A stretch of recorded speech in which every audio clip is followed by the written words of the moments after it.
Hello, welcome back to my channel. Am I slightly pink? Am I glowing and shiny? Do I seem sweaty? If the answer to any of these questions is yes, or even maybe, I know the reason why. It's because I'm drunk. I'm not very, very drunk. I'm not too drunk to do a Christmas tag. But I am drunker than I've been in a very long time, because I don't drink. I haven't had a single drop of alcohol pass my lips in over 10 years. But today I decided to do the Cosy Christmas Tag. And I thought, what could be more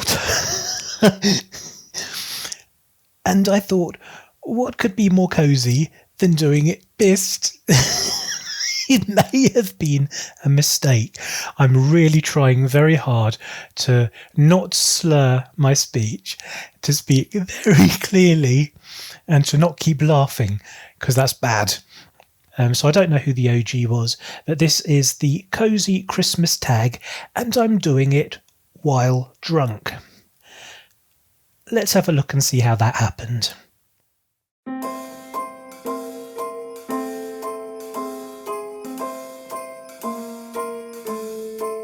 Well, I'm all for Christmas, all the happy smiles and the wishes, and I want it all from the lights to the mistletoe.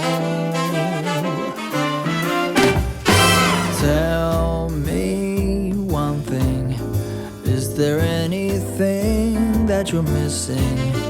I will keep you warm as soon as you remove that snow. Whatever we do, we will be alright. These holiday wonders will open your mind. May all your wishes tonight come true. The love I lived, the dream I knew. This Christmas I only wanna be close to you.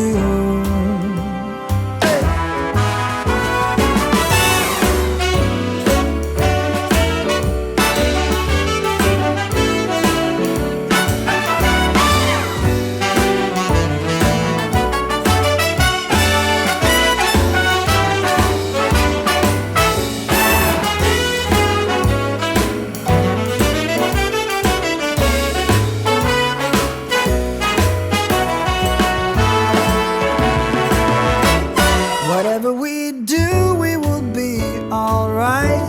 These holiday wonders will open your mind. May all your wishes tonight come true. The love I lived, the dream I knew. And now, back to the studio. Hello, welcome back. Let's just get cracking, shall we? Question number 1. Twinkling Lights, most beautiful book you own. Well, that would be... Oh, I've got to get up and get the bloody thing, haven't I? Bear with me. Well, there's 2 books, and it's a toss-up between the 2. There's The Wizard of Oz, which I've already shown you very, very recently, in fact, in the last video. So I won't spend a lot of time discussing that, but it does have some very, very beautiful pictures. But I think the winner, in fact, I'm sure the winner, is this book, which I've also shown you. This is the definitive illustrated guide to fantasy. From the Legend of King Arthur to the Magic of Harry Potter, with a foreword by Terry Pratchett. So this is a really beautiful book. It's purple. Purple is my favourite colour. I think purple is a magical colour. And this book is just full of really beautiful illustrations from the world of fantasy. I've shown you this book before, so again, I'm not going to waste a lot of time showing you all of the inside of it, but this is, I think, a beautiful book. Just the front cover is gorgeous. I love this book. So that's question 1. Question number 2. The Perfect Tree, Pay more for a fancy edition? ? No. Here's the thing. I really love beautiful books. I really love the fancy hardback editions with, I don't know, leather covers or special cover designs, or they're all in a set and when you put all the spines together they make a picture. I love all of that stuff.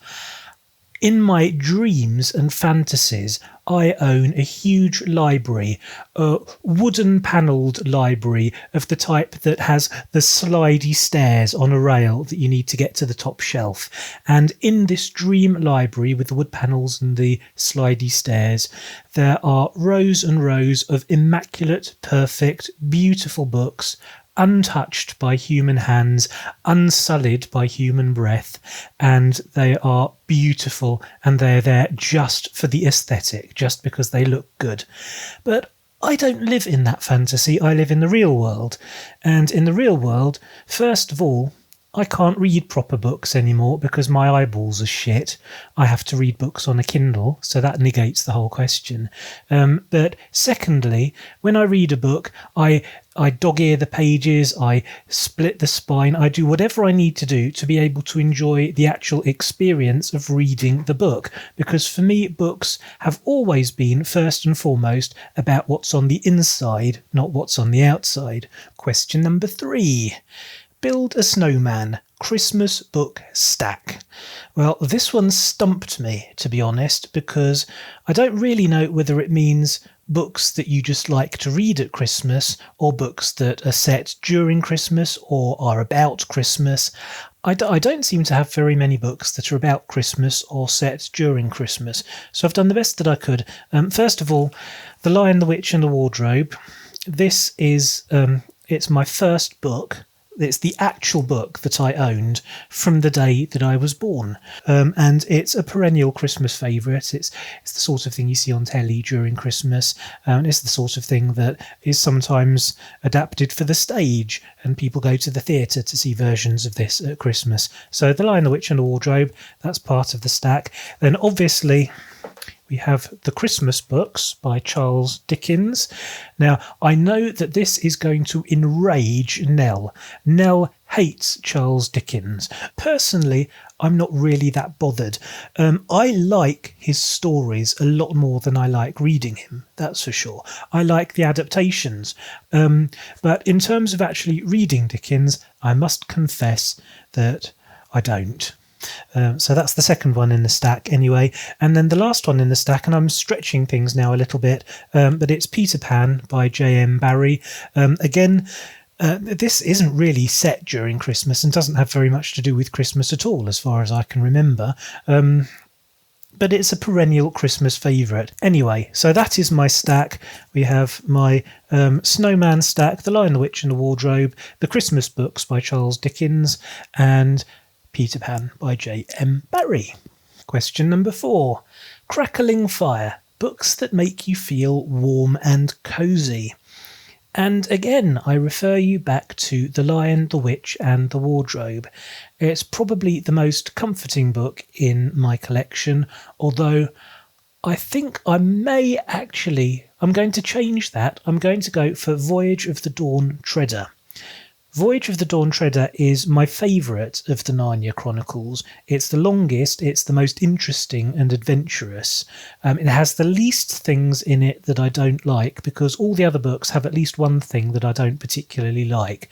Voyage of the Dawn Treader is the most perfect for me personally, and also I have a personal connection with it because my dad was in the most magical stage production of Voyage of the Dawn Treader I've ever seen. It starred various people. John Hannah played Prince Caspian. Julia Sawalha, who you may know from Ab Fab, she played Lucy. There were various other people in it whose names I now can't remember, but my dad was in it playing multiple roles. He played the chief duffer, or dufflepud. He played the main slave trader. He played Nickabrick, the nasty dwarf. This production, I should point out, was an amalgamation of the story of Prince Caspian and Voyage of the Dawn Treader. This would have been in 1985, or 1986, 1985, I think. So I would have been around 10 or 11 years old. And it was a magical experience. I was madly in love with Julia Sawalha. And I would like to think the feeling was mutual. Alcohol. I do apologise, Julia. Question number 5. Knee-high socks. Longest book you've read. Well, I'm going to cheat and say the entire Devry saga by Catherine Kerr, which I'm sure you're sick of me talking about. I'm not even going to go to the shelf and get the books. I would hold them all up and I'd be sort of like this with a whole stack of books in front of me. I'm not going to do that. You've seen the books. You've seen me talking about them in the videos. But if ever there is a series of books that has to be considered one long book, it's the Devry books, because they're told in a non-linear way. The chronology of the books jumps backwards and forwards in time throughout all of them. So something may get set up in book 3 that doesn't get paid off until book 8. And it's a spiral. The books are a spiral of story, and you can't just pick a book out of the series and read it on its own. You have to read them from book 1 to book 15. There are 16 books now, and there are going to be more, but I've only got up until book 15, and I consider it one long book because I can't conceive of it being anything else other than one long book. Question number 6. Ugly Sweater. The ugliest book you own.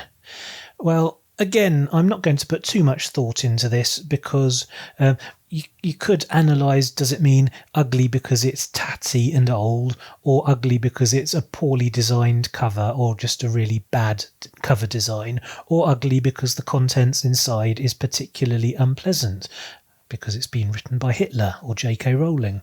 A Short History of Nearly Everything by Bill Bryson. And this is ugly by design. It's supposed to resemble the really boring school textbooks that Bryson used to be forced to read when he was a child. Do you know what? I'm going to open the blinds. Bear with me. I'm back. The continuity in this video is going to be absolutely terrible. I really apologise. Oh, wow. Sunlight makes you drunker. I'm spinning. Oh no, it was the standing up and sitting down. That's what made me drunker. Oh, I'm really spinning out.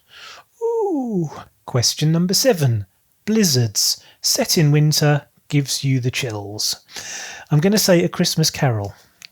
And the reason I'm saying A Christmas Carol, apart from the fact that the book is within easy reach and it can just be my go-to book now, is that it's set during the winter, and also there's the scene where Scrooge goes to hell.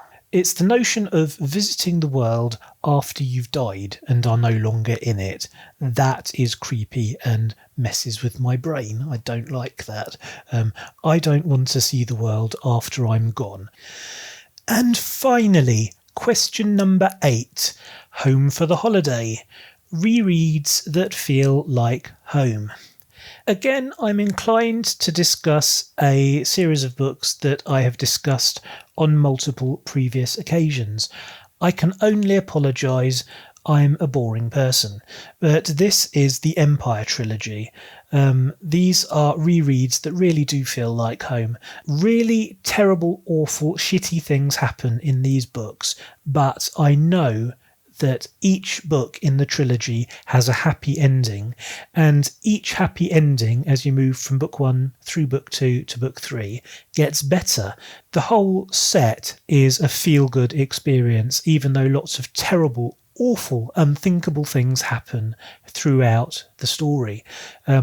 So they're not like baby books. I do tend to like baby books, as you may have noticed. I'm a comfort reader. I read for comfort just like I eat for comfort. But when I'm reading like a grown-up and enjoying grown-up books, the Empire trilogy are my go-to rereads because it's like coming home. So that is my Cosy Christmas tag. I really hope you enjoyed it. I'm sorry it's been a bit of a mess. I'm sorry I've been a bit of a mess. And I'm sorry if my answers are shit. Basically, I'm just sorry. I'm sorry for everything. So anyway, I hope you've enjoyed it. If you have, you know what to do. Please hit the subscribe button, hit the like button, and I will see you next time. See you later.